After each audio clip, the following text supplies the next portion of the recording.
चमचमीत खायचं मन असेल तर घरच्या घरी कमी साहित्यात बनवा टेस्टी मसालेदार अंडा फ्राय मसाला. नमस्कार मैत्रिणींनो, मी तुम्हा सर्वांचे आजच्या रेसिपीमध्ये खूप खूप आणि मनापासून स्वागत करते. आजची रेसिपी आहे अंडा फ्राय मसाला आणि तुम्ही पाहत आहात शुभाच किचन. चला तर पाहूया अंडा फ्राय मसाल्यासाठी लागणारे साहित्य.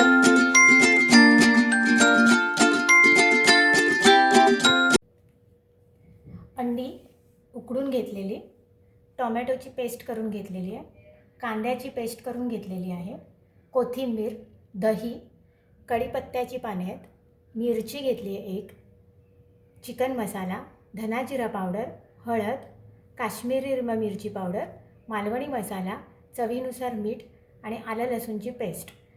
सर्व साहित्यांचे प्रमाण तुम्हाला आपल्या चॅनलच्या डिस्क्रिप्शन बॉक्समध्ये पाहायला मिळेल. पहिल्यांदा आपण कढई गरम करून घेऊया. कढई गरम झाली आहे, त्यामध्ये आता आपण थोडं तेल घालून घेऊया.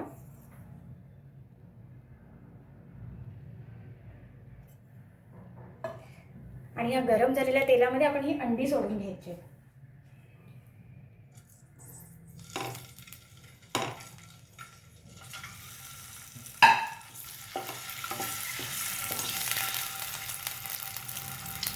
फ्राय झालेली अंडी आपण एक एक करून काढून घेऊया.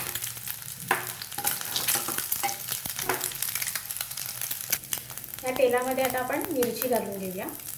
2-3 कढीपत्त्याची पाने घालूया.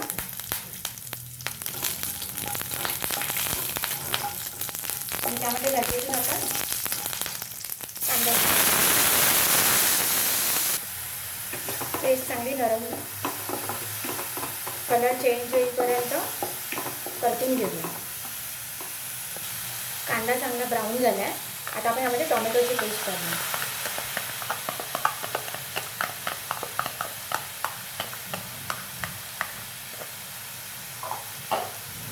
आणि तीही यामध्ये मिक्स करून घेऊया. टोमॅटो ही परतून झाला आहे. आता आपण यामध्ये लसूण पेस्ट टाकूया.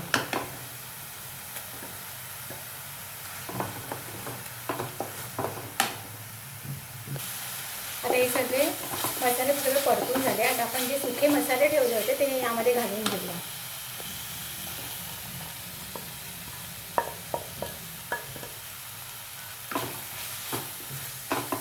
आणि ते पण सगळे परतून घेऊया. आणि चांगलं तेल सुटेपर्यंत ठेवूया. परतूनच घ्यायचं आहे. हळूहळू तेल सोडेल मसाला, का मग आपण त्यामध्ये दही ॲड करणार आहोत. मसाला रेडी आहे परतून. आता आपण यामध्ये हे दही घालून घेऊया.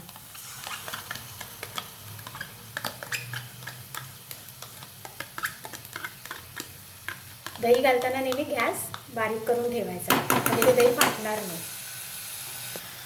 दही मिक्स करून घेऊया.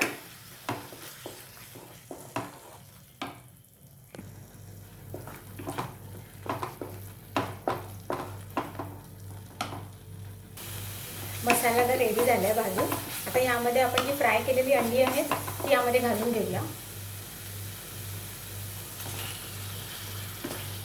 आणि ती चांगली मिक्स करून घेऊया मसाल्यामध्ये. आता याला 2 ते 3 मिनिट आपण एक वाफ काढूया.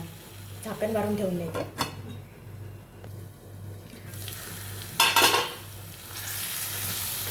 आता आपण यामध्ये थोडं पाणी घालून घेऊया.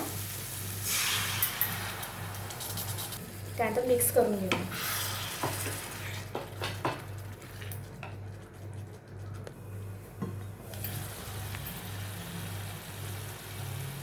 छान तरी सुटली आहे.